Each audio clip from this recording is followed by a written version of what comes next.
New tonight, assaulted and robbed in his own home, a West Warwick man who's a double amputee, the victim of a heinous armed robbery that started with a simple knock at his door.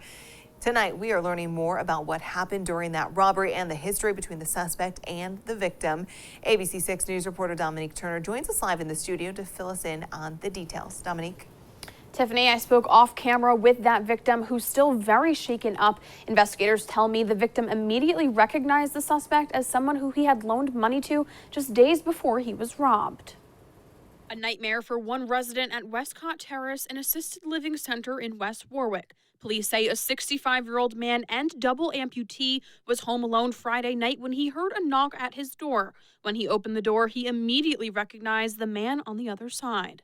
A person that he had loaned a small amount of money to a day or two previously. Major Donald Archibald with the West Warwick Police Department saying the suspect went inside the apartment, pushing the elderly victim out of his wheelchair and onto the floor. The suspect taking out a large hunting knife, repeatedly threatening the victim. Police say that's when the attacker went towards the victim's safe, taking a small amount of money and grabbing the victim's cell phone from his hands. The victim fighting back from the floor, trying to grab hold of the suspect. The male that had been assaulted wouldn't let go of his attacker. The suspect eventually getting away. Police were called and went to work. And 2 days later, we received an anonymous tip from someone who was aware of the situation and told us that the person that we're looking for had just pulled into the parking lot. West Warwick police arresting 54-year-old Nelson Justiano de Jesus, who they say also lived in the same building. I give a lot of the credit to the person who called. They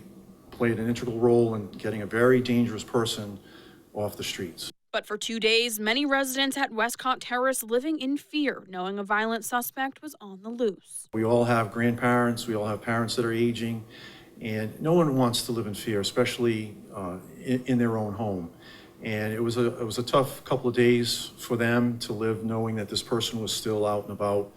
But I think they all breathed a sigh of relief once they knew that he was in custody.